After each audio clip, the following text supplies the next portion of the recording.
While I was up in Kentucky for the Kentucky Bourbon Festival, I went to an event at Heaven Hill, and they should be ashamed of themselves. Let's get into it.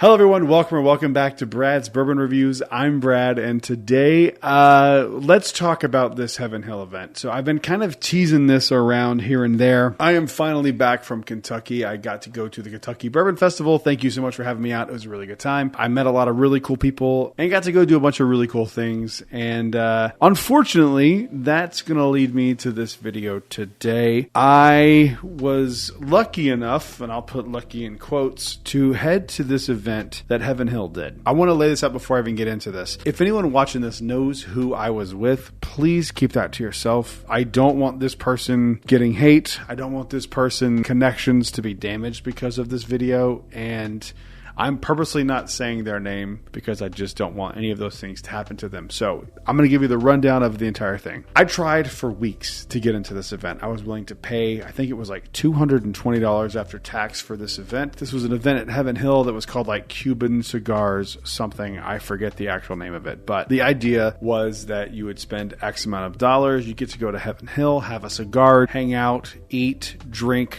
have fun the entire night. And I did have fun the entire night. So that was the idea of the event. Long story short, the event sold out well in advance of me being able to go to Kentucky and get the tickets, and be able to go. Luckily enough for me, I had a friend who had an inn at Heaven Hill and was able to get me in for free to this event. I want to say this. I am not being a spoiled brat. I am not going.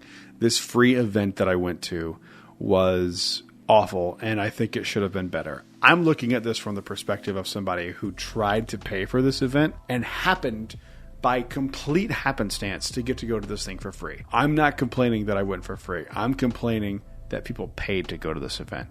And if it had been me, you best believe I'd be sitting here even more so lighting this event up. So we get there, we check in, they hand us a little gift bag, and in the gift bag was a glass from Heaven Hill, which is like an $8 souvenir glass. It's a pretty cool glass, like I'm not going to lie, but it's just a glass. 2 sample vials, one of Pikesville Rye, one of Evan Williams Single Barrel. Then there's 1 cigar in there and 2 drink tickets. The drink tickets let you get drinks at the bar. I actually found out later if you used all of your tickets and then had to go buy drinks individually or a la carte, the drinks were $20 per drink. That's criminal. The drinks were in these little very small glasses. They were $5 drinks at most. One thing I will say about Heaven Hill is they are really, really good about going, hey, we're doing these events. A few days before this event, they had a breakfast over at Heaven Hill where they had access to buy a Parker's Heritage bottle and one of the new Unity bottles. And the price for that event was $60 per person.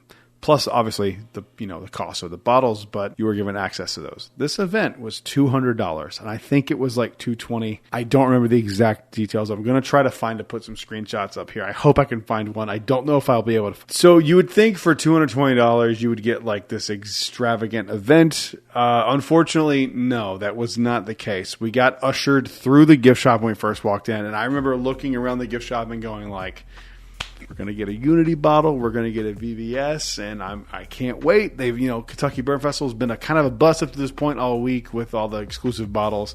And tonight's the night we're actually going to finally get something. That didn't happen.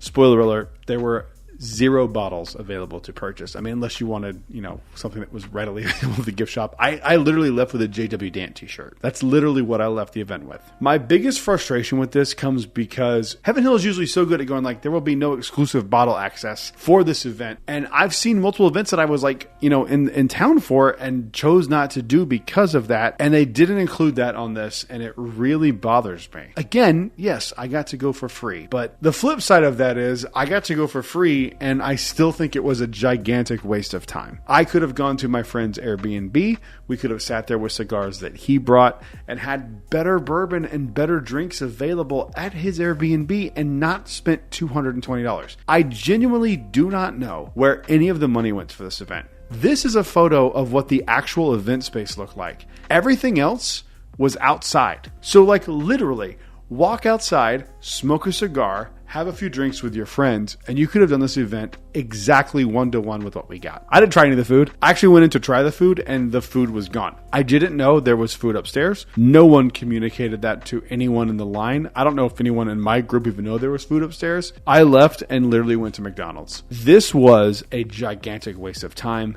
money, resources. I don't know what Heaven Hill got out of this. I do know that there was a very big YouTube channel that was there in person, and I haven't seen them say anything about this yet. And I kind of understand why, because I kind of feel the same way, because like at the end of the day, I did leave Kentucky Bourbon Festival with a VVS. So I feel like it is kind of stupid for me to bitch about this, but the reason I'm complaining about it is because I think that you guys should know that a $200 event at Heaven Hill ended with nothing. I got this at the Kentucky Bourbon Festival through a friend of mine who was a VIP who gave me his spot in line because he got one of these earlier in the week. That's how I ended up with this. So I'm not really one to harp on negativity when it comes to these events, but I think that this needed to be talked about because it was genuinely so egregious, and it really bothered me that they kind of, got away with this. I mean, I've seen people praising the event online. That's crazy. That's insane. I've seen people not say anything, and I understand that. And I kind of wanted to do that, honestly, because it did feel weird for me to go for free and bitch about it. But I'm not bitching for me. I'm bitching for the people who did pay money and, don't have an audience and didn't get to get anything. I spoke to people there who were furious that this event happened the way it went down. Heaven Hill, I really think that you guys should consider maybe going through an email list. You can exclude my name. You can exclude any other people who went for free. I think you really owe people something here. This was a really bad, really, really bad event. And I think that you owe people stuff. I really do. It's very uncommon for me to come out and talk negatively about something, especially to this degree. I genuinely think even going for free was an absolute waste of my time. I got yelled at for opening a bottle that someone else bought me that was from your gift shop. I understand there's liquor laws and all that kind of stuff. But, when drinks are this big and they're $20, like, what do you expect people to do? Genuinely. It was a bad event. It was, I don't even think it was a bad event. I think it was an absolute disaster. And I think that everyone involved should be ashamed of themselves because it was terrible.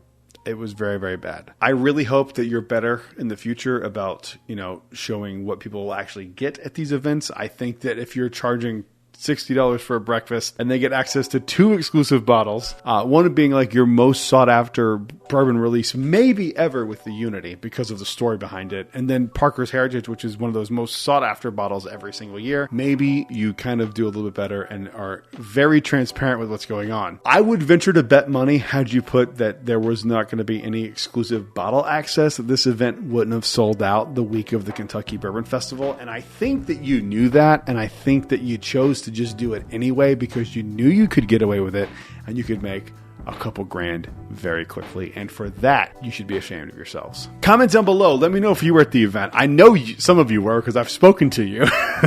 And that's where I've got some of these stories. While you're down there, make sure you leave a like and subscribe. And I will see you guys on the next one. Until then, cheers. A big thank you to all the Patreon supporters you see on screen right now.